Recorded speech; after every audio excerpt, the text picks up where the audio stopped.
Okay, baik. So, yang ni step yang kedua. Okay, kita dah tutup ni, bingkai pintu ni. Sebab bingkai pintu ni semua kita tukar. Semua pihak sekolah nak kita tukar. So, kita tukar.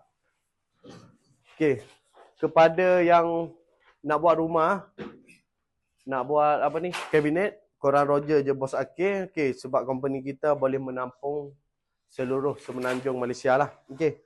So, diorang ni terpaksa kena kerja.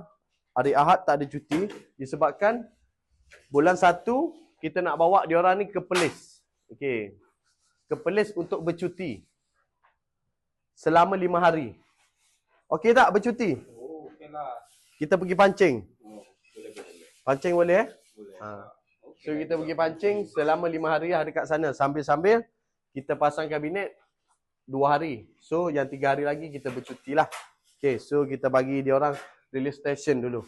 Hari-hari kerja penat juga. So kena release station dulu. So yang ni kita kena angkat naik sedikit kan? Ya, yang tertutup ni. Okay. So sebab pintu ni semua kita tempah. Sebab pihak sekolah nak yang pakai tombol tu. Kebiasaan dekat sekolah dia hanya pakai lock tu. Setebal 3mm saja. Untuk yang ni 9mm kita pakai pintu PVC. Supaya tebal. Okay, sekarang ni tengah bancuh Ashura. So dinding dah siap sepenuhnya. Yang ni masuk mozaik lantai. Lepas tu aksesori saja kan? Masuk aksesori saja. So sekarang ni kita buat perbaiki balik. Sana tak kena step, betul. So sini dah masuk lantai semua. Masuk cat last. Betul. Lepas tu baru masuk pintu. Kita masuk last.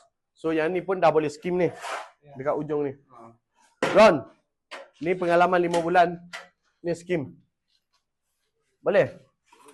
Tengok 5 bulan gampang aja dia cakap. Ini taik burung aja dia cakap. Betul Ron? Taik burung aja. Kadang-kadang taik dinosaur. Amat susah. Amat susah tu yang dengar. Bila kita bagi arahan, lambat dengar sedikit. So kita pakai laser tau. So dekat sini untuk lantai ketinggian dia kita pakai laser. Kita bukan main cikai-cikai buat macam tu je. Okay.